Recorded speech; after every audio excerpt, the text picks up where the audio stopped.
चीन की ये ऐसी हार है जिसे वो 2 साल बीत जाने के बाद भी नहीं भूला है और आज भी इस खूनी झड़प पर उसका प्रोपेगेंडा लगातार जारी है। चीन के कम्युनिस्ट पार्टी की 6 दिनों तक चलने वाली सबसे बड़ी बैठक रविवार को शुरू हुई और यह बैठक 22 अक्टूबर तक चलेगी। इस बैठक में चीन के राष्ट्रपति शी जिनपिंग की तीसरी बार राष्ट्रपति चुने जाने की पूरी प्रबल संभावना है। इस बैठक में गलवान झड़प का वीडियो भी दिखाया गया और कम्युनिस्ट पार्टी की इस बैठक में सैन्य कमांडर कुई फवाओ भी शामिल हुआ है।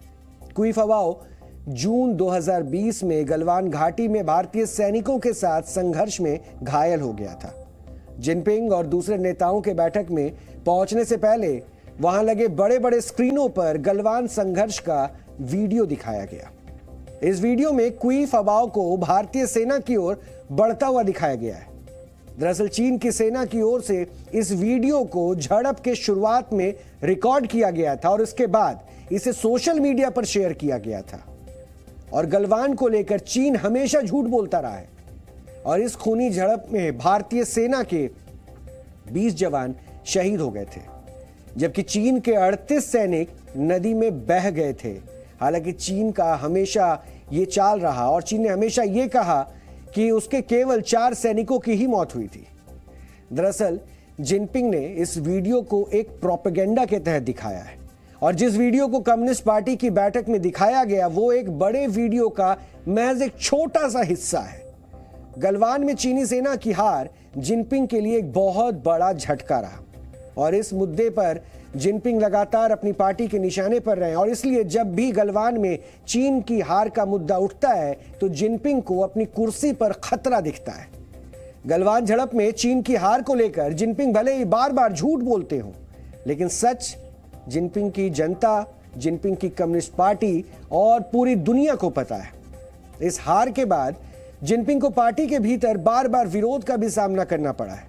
इसलिए जिनपिंग गलवान झड़प पर अपनी जीत का प्रोपेगेंडा फैलाते रहे और जिनपिंग का तीसरी बार राष्ट्रपति पद के लिए चुनाव होने वाला है और जिनपिंग के फिर से राष्ट्रपति बनने की भी पूरी संभावना है।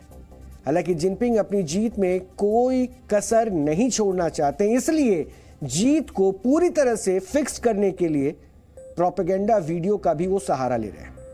इससे पहले जिनपिंग ने अपनी हार का झेप मिटाने के लिए कुई फवाओ को hero regimental commander for the defence of the border यानी कि सीमा की रक्षा करने वाले हीरो की उपाधि से भी सम्मानित किया था।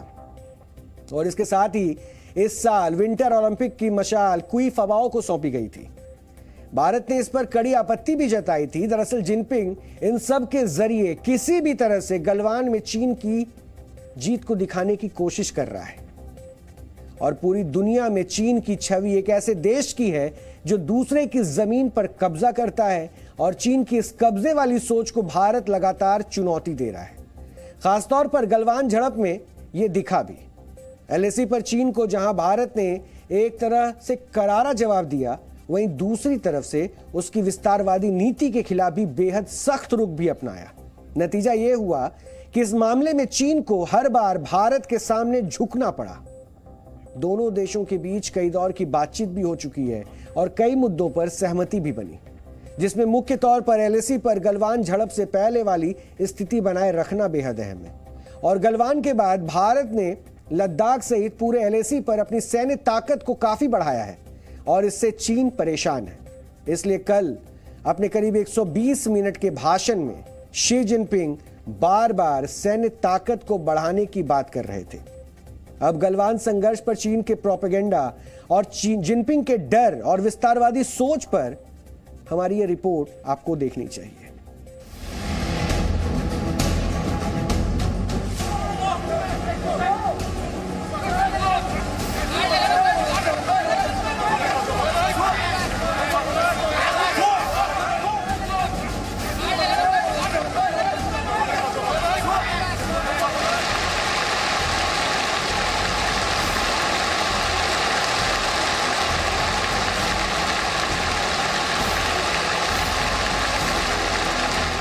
要全面加强练兵备战，提高人民军队打赢能力，创新军事战略指导，发展人民战争战略战术，打造强大战略威慑力量体系，增加新域新指作战力量比重，深入推进实战化军事训练。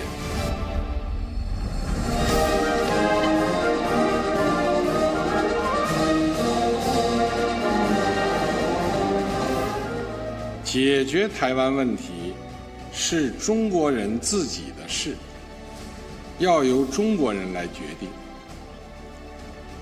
我们坚持以最大诚意，尽最大努力，争取和平统一的前景，但绝不承诺放弃使用武力，保留采取一切必要措施的选项。这针对的是外部势力干涉和极少数台独分裂分子及其分裂活动。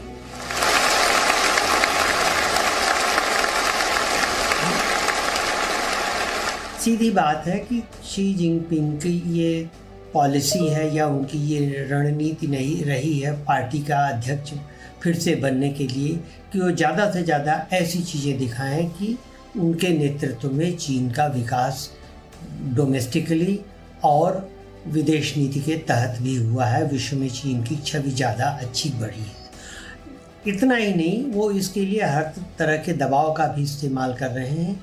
आपको याद होगा कि चीन के प्रधानमंत्री के बारे में ये कहा जाता था कि उनके रिश्ते शी जिनपिंग से बिगड़े हैं, उन पर भी लगाम लगाई गई। और अभी कुछ ही दिन पहले चीन की सुरक्षा एजेंसी के प्रमुख को करप्शन के आरोप में गिरफ्तार करके जेल भेज दिया गया या कंसंट्रेशन कैंप भेज दिया गया। तो इससे एक वो मैसेज देने का काम उन्होंने किया कि अगर पार्टी अब मेरा सपोर्ट नहीं करेगी तो मैं पार्टी के लोगों को मैं उनसे बदला लूँगा।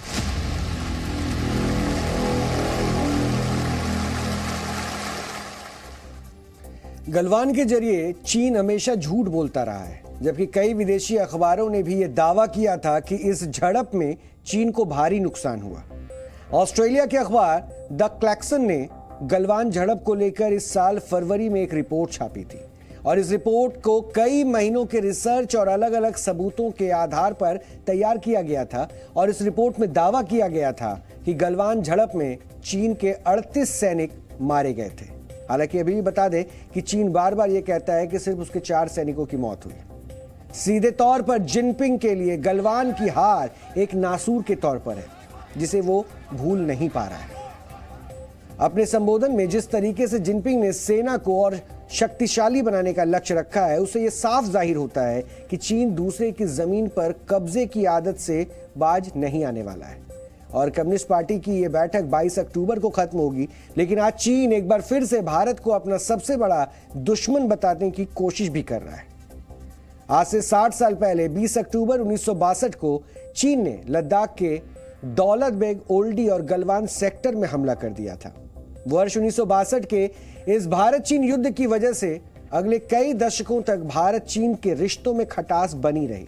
हालांकि वर्ष 2022 का भारत वर्ष 1962 का भारत नहीं है। दरअसल भारत को अपना दुश्मन बताना, गलवान पर झूठ बोलना जिनपिंग की मजबूरी है। अपने देश में तेजी से बिगड़ते सामाजिक और सांस्कृतिक हालात, आर्थिक मोर्चे पर लगातार पिछड़ने से चीन में धीरे धीरे जिनपिंग के खिलाफ विद्रोह का माहौल तैयार हो रहा है। ऐसे में जिनपिंग दूसरे देशों से छोटे छोटे संघर्ष करके अपनी जनता और पार्टी का ध्यान देश की समस्याओं से दूर हटाना चाहते हैं। हालांकि जिनपिंग के लिए यह आसान भी नहीं रहने वाला है।